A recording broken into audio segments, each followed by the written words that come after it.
Shalom. Nous allons commencer, Be'ezrat Hashem, à une série de cours sur le Nach, sur la Bible. Des cours qui vont être à peu près de 20 minutes chaque cours.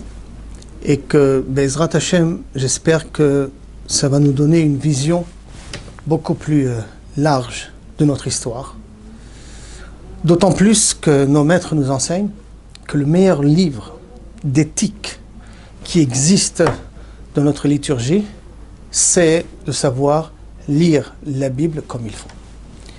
Alors, Be'ezrat Hashem, nous allons commencer avec le livre de Samuel. C'est un livre qui, bien entendu, j'ai choisi de le prendre parce que ça concerne un certain renouveau du peuple juif. Et un renouveau avec la nomination du premier roi, deuxième roi aussi, et la préparation pour la construction du Beth Amikdash. La structure des cours Be'ezrat Hashem sera qu'on lira en hébreu, je traduirai une traduction simultanée, et après on essaiera de commenter quelques idées qui peuvent en sortir de ce qu'on a lu. Et on lira pas tout le chapitre d'un coup, on le lira par morceaux, pour que les choses soient beaucoup plus perceptibles et compréhensibles à nos yeux, tout en essayant, Be'ezrat Hashem, de lier un paragraphe à l'autre. Alors, d'abord de façon générale, qu'est-ce qu'il y a dans le livre de Shmuel ? Shmuel, c'est le livre de toute la Bible qui va mettre en valeur énormément de personnages. Quand je dis énormément de personnages, c'est qu'on va voir des gens qui sont hors du commun, comme par exemple Shmuel lui-même, comme Élie, le maître de Shmuel, comme David, que nous allons voir, comme Shaoul, bien entendu. Mais ça ne se limite pas qu'au niveau de ces 4 ou 5 personnes-là. Seulement, ce livre-là va nous parler aussi de personnages a priori anodins, simples, mais qui vont nous montrer une puissance de réflexion, une puissance, si je peux dire, d'approche humaine, à tel point qu'on va même mettre en valeur certains noms juifs. Il y a certains noms juifs dans ce livre-là qui montrent que ce sont des gens vraiment de valeur. Surtout pour l'époque, je parle. Bien entendu, c'est le livre qui parlera de plus de femmes. On va voir déjà la mère de Shmuel, on va voir la femme de David, Michal, on va voir Abigail, la première ou deuxième femme de David, très spéciale aussi. On va nous parler de femmes qui sont intelligentes, qui viennent de Binyamin, qui viennent de Tekoa. Femmes intelligentes qui ont un rapport et qui donnent des conseils aux rois, qui donnent des conseils aux ministres de la guerre. C'est-à-dire que les femmes, dans ce livre-là, ont une importance primordiale. Et ils vont essayer de montrer la partie, si on peut dire, la facette constructive d'une femme, tout en montrant des fois aussi le côté problématique de la femme, comme le problématique de l'homme. Car comme on va parler de personnes qui sont de haut niveau, comme j'ai dit, avec beaucoup de valeurs morales, on va nous parler aussi de personnes à problème, comme Doeg, le conseiller de Shaoul, Achitophel, des gens qui vont chercher comment profiter du système à leur intérêt. Et donc, par conséquent, comme j'ai dit au départ, c'est un livre qui met en valeur, ou qui présente, ou qui nous confronte à beaucoup de personnages sur tout le spectre un petit peu, si on peut dire, de la vie juive de l'époque. Et à travers eux, nous pourrons, Be'ezrat Hashem Beshuato, je crois, en tout cas j'espère, votre aide, de pouvoir essayer de retirer pas mal d'enseignements pour notre vie de tous les jours. Ce livre est partagé en 2 parties. Il y a Samuel 1, Samuel 2. Samuel 1 concerne essentiellement le renouveau. Pourquoi je parle renouveau ? Parce que juste après, on termine l'histoire de Shimshon avec les Philistins. Il y a l'histoire aussi qui se termine de Pilegesh Bagiv'a, où malheureusement une guerre fratricide entre tous les 10 tribus contre la tribu de Binyamin. Comme nous ne vivions pas Shoftim, donc ça ne nous concerne pas pour l'instant, mais néanmoins, c'est la première grande guerre fratricide, si je peux dire. Pourquoi grande ? Parce qu'il y a des milliers de morts. Presque ils sont arrivés que chez Binyamin ne restait que 600 personnes. Donc on termine une période relativement dur, si on peut dire, du Ham Israël, il y a un désir de renouveau, il y a un désir de construction. Malheureusement, ce désir de construction, il va aussi passer par des périodes difficiles, comme nous verrons par la suite, que l'arche tombera dans les mains des Philistins. Mais néanmoins, ce désir va porter ses fruits. Et naîtront bien entendu les 2 premiers rois qui dirigeront Ham Israël dans une nouvelle phase. Une phase de la possibilité de construire le Beth Amikdash, parce que de toute manière, dans la Torah, c'est écrit que lorsqu'on nommera un roi, à ce moment-là, le moment de la construction du Beth Amikdash sera nécessaire. Ça ne veut pas dire que les Israël n'auraient pas pu construire le Beth Amikdash avant, et qu'ils auraient pu demander un roi aussi avant, mais semble-t-il qu'ils n'ont pas eu encore cet élan, ce désir, cette volonté, qui par contre va s'exprimer dans nos livres à nous. Ce livre de Shmuel, il porte le nom de Shmuel, donc semblerait-il que c'est Shmuel qui l'a écrit, effectivement, mais comme Shmuel va mourir vers la fin du premier tome, donc par conséquent, vous comprenez qu'une bonne partie, deuxième tome et une partie de la fin du premier tome ne peut pas être écrit par Shmuel lui-même, et donc va être écrit par 2 autres prophètes, de Nathan et Gad. Nathan et Gad, on les verra plus avec David, parce que ça va être eux les conseillers de David, parce que Shmuel il va mourir avant que David devienne véritablement le roi, puisque Shmuel meurt avant la mort de Shaoul. Donc, on termine le premier tome avec la mort de Shaoul. Par conséquent, vers la fin, c'est plutôt Nathan et Gad qui prennent ici le relais et qui nous permet de terminer ici le premier tome. À mes yeux, c'est un livre énormément passionnant, parce que les événements se suivent. Les événements sont imprévus. Et par conséquent, comme j'ai dit tout à l'heure, je crois qu'il y a beaucoup d'enseignements qui nous sont importants à nos yeux. Alors, avec votre permission, nous allons commencer. Je ne vais pas lire, comme j'ai dit, tout le chapitre d'un coup, je vais lire par morceaux de versets, par une quantité de versets, je traduirai, et après j'essaierai de commenter en essayant de faire des petits diokim, des petites analyses un petit peu sur les mots, sur l'idée qui est écrite, et me basant essentiellement sur les commentaires que nous avons. Le commentaire le plus que j'utilise, c'est le commentaire qui s'appelle Dat Sofrim, de Rav Rabinovitch, qui fait une synthèse un petit peu de tous les commentaires que nous connaissons, qui sont le Ralbag, le Abrabanel, la Gemara des fois, bien entendu le Raddak, le Metsudat David et Rashi, bien entendu, et une partie des fois même nous ramène des petits commentaires du Zohar, comment le Zohar voit les événements, et à l'occasion, on essaiera aussi d'intercaler quelques idées du Zohar à travers ce que nous allons apprendre ici. Alors, avec votre permission, nous allons commencer. Vaï ish echad min haramatayim tsofim. Donc, il fut, à ce moment-là, il était une fois, si on peut traduire comme ça, une personne de Ramatayim Tsofim, Mihar Ephraim, de le monde d'Ephraim, ou Shmo Elkana ben Yerucham, ben Elihu, ben Tohu, ben Tsuf Ephrati, dont son nom est généalogie, et Elkana, fils de Yerucham, fils de Elihu, ben Tohu, fils de Tsuf, Ephrati, de la région de Ephrat. Velo Shtenashim, et il a 2 femmes, Shem Achat Chana, ve Shem Hashenet Pnina. La première s'appelle Chana, la deuxième s'appelle Pnina. Vaï le Pnina Yeladim, ve le Chana en Yeladim. Pnina a des enfants, et Chana, malheureusement, n'en a pas. Ve'ala Isha'u mi'iro miyamim yemima. Et cet homme-là, monté de sa ville, miyamim yemima, ça veut dire de jour en jour, ça veut dire de façon assez fréquente, si je peux traduire comme ça, le Ishtachavot, se prosterner, ve'lisboach l'Hashem, et pour sacrifier un sacrifice à Hachem, Tsevakot, la Hachem Tsevakot, faisons bien attention à ces termes, Béchilo, dans la ville de Shiloh, dans le village de Shiloh, dans la région de Shiloh, Vesham, Shne Bene Eli, et là-bas 2 enfants de Eli, Chofni et Pinchas, Kohanim l'Hachem, c'est eux qui sont les Kohanim devant Akadosh Baruch Hu. On s'arrête là, 3e verset, essayons un petit peu d'analyser de quoi on parle. Nous savons que nos maîtres nous enseignent que chaque fois qu'il y a marqué le mot Vayehi, ça vient annoncer une catastrophe. Si c'est Vehaya, Vaya Imshamoa, ça vient annoncer plutôt une bonne nouvelle. Vaya Kitavo Elares, lorsque vous arriverez vers votre terre. Puis ça commence Vayi, c'est que ça vient annoncer une catastrophe. C'est-à-dire qu'il faut qu'on s'attende à la suite des événements, à quelque chose qui est un petit peu gênant, qui est embêtant, on va dire, pour le Ham Israël. Je peux me permettre rapidement, rien que dire ce que bien entendu on devra l'analyser ensemble par la suite, c'est qu'effectivement l'arche déjà tombera dans les mains des Philistins, le premier roi d'Israël va mourir en guerre, il y a un problème dans le peuple juif entre la tribu de Yehuda et la tribu de Binyamin. Bon, ça on le verra bien entendu par la suite, c'est toute l'histoire, mais disons, on est annoncé qu'effectivement, ne vous attendez pas rien qu'à des événements heureux. Attendez-vous à des événements problématiques. Donc, Vayi Ish. Echad, une personne, on nous a bien précisé, qui est de Ramatayim Tsofim.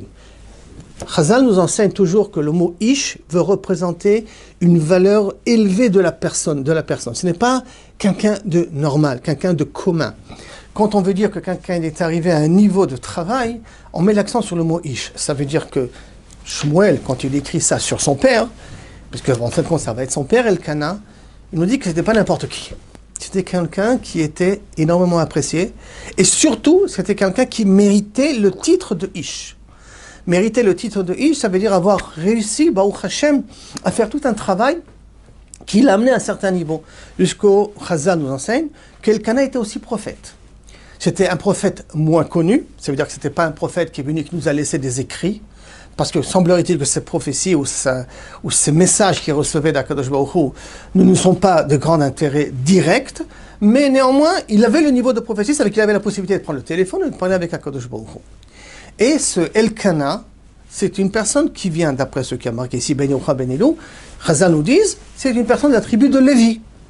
La tribu de Lévi, mais on l'appelle plutôt Ephrati, de la région de Ephrat. Pourquoi si c'est un Lévi, on l'appelle la région de Ephrat? Lévi doit garder le titre de Lévi. Pourquoi avoir lui faire donner le titre de Ephrat? Et là, simplement, il faut savoir qu'à l'époque, les enseignants de Torah, c'était ou les Kohanim, ou les Lévi'im, et ils allaient habiter dans des régions, et par conséquent, ils portaient le nom de la région. Bien qu'ils étaient de nom de Cohen, ou de nom de Lévi, ou je ne sais quel autre nom de famille très particulier de l'époque, l'endroit leur permettait, par leur habitude et par leur investissement, d'acquérir le nom de la région où ils habitent. Et Ephrati, c'est pas Stam, c'est la tribu de Ephraim, nous disent nos maîtres. Et par conséquent, comme c'est la tribu de Ephraim, Ephraim est toujours considéré dans l'histoire la tribu qui réussit le plus. Il ne faut pas oublier que Ephraim avait reçu de son père, Yaakov, la bracha particulière, qui sera la personne qui sera grande au niveau population, grande au niveau financier. Et donc, appartenir à Ephraim, ou vivre dans Ephraim, c'est avoir un petit peu un titre de noble, comme certains noms de famille, Boukhara et tout ça, qui disent que nous venons d'une région noble. C'est une façon d'exprimer. Et là, effectivement, ce Lévi qui a reçu à s'intégrer dans cette communauté, et par conséquent, n'est plus obligé de porter le nom de Lévi, lui, il a adopté, Kabircho, le nom, si je peux me permettre, le nom de la ville en question. Ça veut dire que c'est une personne qui s'est assez bien intégrée dans la région, qui s'appelle Ramatayim Tsofim. Tsofim, il y en a qui veulent dire Tsofim, ceux qui voient au loin, ça veut dire une idée de prophète ici. Mais surtout, c'est qu'on a précisé fils de fils de fils de fils. C'est vrai que c'est un petit peu habituel dans la Torah, mais de repréciser fils de fils de fils de fils, dit la Gemara qu'habituellement, ça veut dire que si lui c'est un tzaddik, alors c'est-à-dire que son père c'est un tzaddik, et son grand-père c'est un tzaddik, son grand-père c'est un tzaddik. Et jusqu'à où on peut monter, nous disent nos maîtres, on peut monter jusqu'à Korach. Ça veut dire que Elkana, en l'occurrence, donc Shmuel, c'est un des descendants de Korach, ce fameux Korach qui a été englouti vivant à l'époque de Moshe, mais dont les enfants de Korach ne sont pas morts. Deux de ses enfants ne sont pas morts, et ceux qui vont, Baruch Hashem, par leur tchouva, permettre à donner naissance à ce Elkana qui va nous donner naissance, bien entendu, à Shmuel, que c'est tout son livre ici. Maintenant, la Passouk après nous a dit, et il a deux femmes. D'accord? Et en disant deux femmes, la première c'est Chana, la deuxième c'est Penina. Donc si je dis la première c'est Chana, la deuxième c'est Prima, qu'est-ce que j'ai besoin de savoir que la première, la deuxième? Il a deux femmes, une Chana, une Penina. Qu'est-ce qui est important de savoir qui est la première, qui est la deuxième? Et là, si on regarde bien le Passouk, après il nous explique la raison pourquoi première et deuxième. Il dit parce que Penina a des enfants et Chana n'a pas d'enfants. Ce qui fait sous-entendre ici que normalement, si Chana avait eu des enfants, il ne serait jamais rentré dans la scène. C'est rien que par le fait que Chana n'a pas d'enfants et que l'obligation d'avoir des enfants, qui est marquée dans Bereshit et qui est marquée dans Shulchan Aruch, incombe l'homme et pas forcément la femme. La femme, elle aide l'homme pour arriver, parce qu'on ne peut pas sans. Néanmoins, cette obligation qui revient à l'homme, s'il s'avère que malheureusement, sa femme ne peut pas lui permettre d'avoir des enfants, alors on lui permet d'en avoir une deuxième à l'époque. Aujourd'hui, c'est pas possible, mais à l'époque, on lui permettait d'avoir une deuxième. Alors, le fait de permettre d'avoir une deuxième, ça sous-entend que naturellement, avoir deux femmes, c'est pas bon. Et effectivement, Chazal nous dit, avoir deux femmes, c'est pas bon. Parce qu'on s'engage envers une. Mais pour justifier ce tzaddik-là qui s'appelle Elkana, comment il a osé prendre une deuxième femme? Alors on nous précise, la première, elle n'a pas d'enfant. Maintenant, au lieu de nous dire aussi que la première est stérile, en hébreu akara, qu'est-ce qu'il nous a dit le verset? Velechana en yeladim. Et Chana n'a pas d'enfant. Tu as besoin de t'allonger en me disant qu'il n'a pas d'enfant? Seulement nos maîtres disent non, justement. Parce que si on aurait remarqué que Chana, elle est uniquement stérile, à ce moment-là, ça aurait été comme un problème naturel. Mais quand je dis « elle n'a pas d'enfant », ça veut dire que je ne dis pas qu'elle est stérile dans la définition stérile normale. Elle n'a pas d'enfant, c'est comme s'il y a quelque chose qui bloque et qui lui empêche d'avoir des enfants. Et s'il y a quelque chose qui bloque, qui lui empêche d'avoir des enfants, ça veut dire qu'il y aura peut-être une possibilité de débloquer. Donc déjà, d'avance, on nous fait comprendre que c'est une stérilité anormale. Ce n'est pas quelque chose qu'a priori on aurait pu comprendre. Si j'aurais expliqué ça en langage d'aujourd'hui, elle a fait toutes les bdicotes, toutes les visites médicales nécessaires, et le médecin, le gynéco, il dit « je ne comprends pas. Vous n'avez aucune raison de ne pas tomber enceinte, madame. » Peut-être que vous allez dire c'est à cause de son mari. Ah, c'est pas possible, parce que lui, il a des enfants grâce à Pnina. Donc lui, il a des enfants, donc lui n'est pas stérile. Donc le problème est chez la femme. Et pourtant, en faisant toutes les bdicotes, toutes les vérifications possibles, on ne comprend pas. Il ne s'accroche pas. Le bébé n'arrive pas à se développer chez vous. Donc c'est déjà quelque chose, veut nous enseigner ici, a priori, le pasouk, qui n'était pas tout à fait naturel. Ce qui va nous faire comprendre peut-être pourquoi après ça va peut-être se débloquer. Après cela, on nous précise qu'il y a un minag très particulier à Elkana. Un minag où il a l'habitude de monter, miyami mimima, c'est-à-dire de façon assez fréquente, de monter à Shiloh. Qu'est-ce qu'il y a de spécial? Tout le monde doit monter à Shiloh, non? Pourquoi Shiloh? Parce que qu'est-ce qu'il y avait à Shiloh à l'époque, bien entendu? Il y avait le tabernacle. Il n'y avait pas le Beth Amikdash, il y avait le tabernacle. C'est un tabernacle qui était fait en mur de pierre, mais le toit était en tente. Parce que la Torah nous impose que le tabernacle, le toit soit fait avec de la toile. La toile, de la peau, je ne rentre pas dans les détails. Mais néanmoins, je te dis, on nous parle ici d'une mitzvah que tout le monde est obligé de faire, de monter à Shiloh au moins une fois dans l'année, c'est normal. Non, mais lui ne montait pas une fois dans l'année. Miyamim, Yemima, c'était assez fréquent. C'était assez fréquent, ça veut dire qu'il montait plusieurs fois.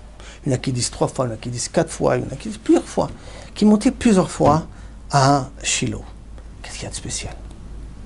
Peut-être qu'il y a quelque chose de spécial parce que on était une époque où les gens se justifiaient.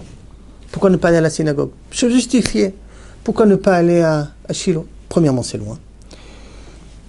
Deuxièmement, si je peux sacrifier près de mon champ à moi, puisqu'il n'y avait pas le Beth Amikdash, je pouvais faire mon sacrifice près de la maison. Alors, qu'est-ce que je vais me fatiguer, moi, maintenant, aller jusqu'à Shiloh, par les montagnes, surtout que Shiloh, c'est dans la région un petit peu d'Éphraïm, et donc c'est un peu assez montagneux là-bas. Qu'est-ce que je peux me casser la tête? Si je peux parler au Créateur près de chez moi, je peux prier près du mur, près de la maison, j'ai besoin d'aller jusqu'à la synagogue, marcher 20 minutes. Trop fatigant. On laisse. Et lui, Elkana, ça l'énervait. Et donc, qu'est-ce qu'il a voulu essayer d'instaurer? Un nouveau binag pour encourager les gens. Miyami, miyamima. Hala ish. On ne dit même pas son nom. Cet homme-là. Ça veut dire qu'il s'est distingué par ce minhag de vouloir monter à Shiloh avec toutes les difficultés que ça cause. Alors maintenant, comment tu peux monter à Shiloh? Tu peux monter, tu prends ton âme, tu prends ta Cadillac, tu prends ta voiture et tu y vas. Non. Miyami, miyamima, avec toute la famille. Il vient de sa ville, mais il est avec toute sa famille. Chazal nous enseigne en plus qu'il ne prenait jamais le même chemin. Pourquoi? Parce que quand il faisait le passage pour arriver jusqu'à Shiloh, ça prenait 1 semaine, 2 semaines. Ça dépend les moyens de transport et les problèmes de l'époque. Il devait stationner dans des villes. Et on voyait, Blainara, à ce moment-là, toute la famille qui venait. Parce que Pédina a eu presque de 7 enfants et filles. Et Blainara, toute la famille. Qu'est-ce que vous faites ici? Ah, vous ne savez pas, quoi? Bon, on va à Shiloh. Ah, Shiloh. Ah, on va au tabernacle? Oui. Et pourquoi pas vous associer avec nous un petit peu? Elkana a réussi par cette approche simple de se prendre entre les mains et de dire avec tout le monde. Et à l'époque, c'est pas aujourd'hui. Il faut comprendre qu'est-ce que ça veut dire amener la logistique que ça nécessite pour ces transports à dos d'âne ou à dos de chameau ou à pied pour faire des dizaines ou des centaines de kilomètres pour essayer d'arriver. Il arrivait à enflammer les gens pour venir à Shiloh. Et ça va lui être amené à son actif Elkana. Et que ça peut être l'une des raisons qui va mériter d'avoir Shmuel. Que Shmuel, il va réussir à consolider tout l'âme Israël. Mais en amont, c'est grâce à qui? C'est grâce au travail de son père. C'est-à-dire que le srout de son père va pouvoir aider Shmuel par le reste du travail qu'il va faire. Et quand il va à Yerushalayim, là nous apprend quel est le travail le plus important, ou notre approche la plus importante quand on arrive à Shiloh ou au Beth Amikdash ou à la synagogue, les Ishtachavot. D'abord se prosterner. Dans la avoda du Beth Amikdash, dans le service du Beth Amikdash, ça veut dire que les Israël, quand ils arrivent au Beth Amikdash, l'élément le plus important, c'est d'abord faire cette abnégation de soi-même et pas directement aller prendre mon sacrifice, tenez là, c'est à 4 trucs. Non, non. D'abord se prosterner, reconnaître que je suis dépendant d'eux. Et ça, c'est la première chose que faisait Shmuel, Elkana, excusez-moi. Quand il arrivait à Shiloh, d'abord les Ishtachavot. D'abord, tout le monde, on se prosterne, les enfants. Tout le monde a un sentiment de respect envers le lieu où on se trouve. Prosternation. Après, ils se voient lâcher. Après, on amènera les sacrifices. Après, on donnera la tzedaka. Après, on fera les choses. Mais d'abord, Rabotai, notre travail à nous, c'est pas l'idée uniquement de se montrer, j'ai les moyens, voilà, je la mets à sacrifice. Non, non, non. D'abord, on se prosterne. Et, si vous remarquez, c'est rare, mais dans ce livre, on le verra assez souvent. C'est l'une des rares fois où, dans les livres précédents, je parle, on donne un titre à Kadosh Baruch Hu. Hashem Tsevakot. Le Dieu des armées. Dieu de la puissance, Shem, qui est le nom de la clémence, Yud Kevavke, mais Tsevakot, des armées. Donc ça veut dire qu'on a ici une image. Il essaye de montrer une image de la force d'Akadosh Baruch Hu malgré tout ce qui s'est passé dans le livre d'avant. Ça veut dire les conquêtes des Goïm qui sont venus plus d'une fois conquérir Israël, la soumission, les moments où malheureusement Israël s'abaissait et devenait presque idolâtre. Toutes les histoires qu'on a dans les livres des juges, les livres d'avant, des Shoftim, là on a d'un coup une forme, une puissance, une image d'Akadosh Baruch Hu différente qu'Elkana transmet. Hashem Tsevakot, le Dieu des armées. Pourquoi ? Parce que comme je dis, il y a une idée de renouveau ici, il y a une idée de volonté de reconstruire l'âme Israël, mais avec une dimension carrément différente. Donc, Béchilo. Et entre parenthèses, on nous précise qu'il y a deux Kohanim qui sont là-bas, qui travaillent, Pinchas et Eli, qui sont Kohanim Lachem. Bien entendu, c'est évident qu'il y en a beaucoup plus que ces deux personnes-là. Il n'y a rien à dire, le Beth Amikdash ne fonctionnait pas qu'avec deux Kohanim. Mais néanmoins, par rapport à ce qu'on verra par la suite, c'est semblerait-il les deux qui ont pris leur aisance, qui ont pris leur importance. Et ces deux personnes-là, Pinchas et Chofni, c'était les enfants de Eli. Eli, on les verra dans 2 minutes, ça va être le Kohen Gadol par la suite, ça va être lui le Kohen Gadol. Mais néanmoins, au départ, c'est les enfants qui prennent les rênes. Ces enfants-là qui prennent les rênes, il y aura des petits problèmes dans leur comportement. Ça, on le verra dans les chapitres d'après. Mais néanmoins, c'est eux qui gèrent. Et si c'est eux qui gèrent et pas le Kohen Gadol qui gère, c'est ou bizarre ou intéressant. C'est ou bizarre, ça veut dire qu'ils ont un petit peu mis leur père de côté. Ou c'est intéressant, c'est parce que le père était très occupé. Très occupé, ça veut dire que le père avait une volonté, semblerait-il, de s'occuper plus du peuple et de moins travailler dans le Beth Amikdash, moins faire rien que le service habituel. Il avait senti peut-être, et si on regarde dans cette facette positive de la relation père-fils, il a préféré déléguer ses enfants pour se libérer beaucoup plus pour Bezrat Hashem, servir les béné Israël. Donc, si on résume rapidement les 3 premiers chapitres que nous venons de voir, nous avons ici l'image de nouveaux personnages, qui est, je dirais pas philanthrope, mais qui s'inquiète de la situation du Ham Israël, et pour essayer de réveiller un petit peu dans l'âme d'Israël, cet nouveau désir-là de se rapprocher de Kadosh Baruch Hu, qu'est-ce qu'il fait ? Il prend toute sa famille et il l'amène à Mishkan, à Shiloh, pour essayer là-bas de redonner une vie à ce Mishkan-là qui malheureusement avait perdu beaucoup de son importance. Et bien entendu, on a appris aussi qu'est-ce qu'on fait quand on arrive dans un lieu saint. Première chose, c'est se prosterner. Se prosterner, ça veut dire, je répète cette idée-là, de reconnaître qu'il y a quelque chose qui est beaucoup plus haut que moi, qui est beaucoup plus grand que moi, et par conséquent, je fais mon obligation envers ça, et c'est ça qui va permettre après de faire toute la avoda, tout le service qu'on a besoin. Voilà pour les 3 premiers versets, et Bezrat Hashem, nous continuerons par la suite.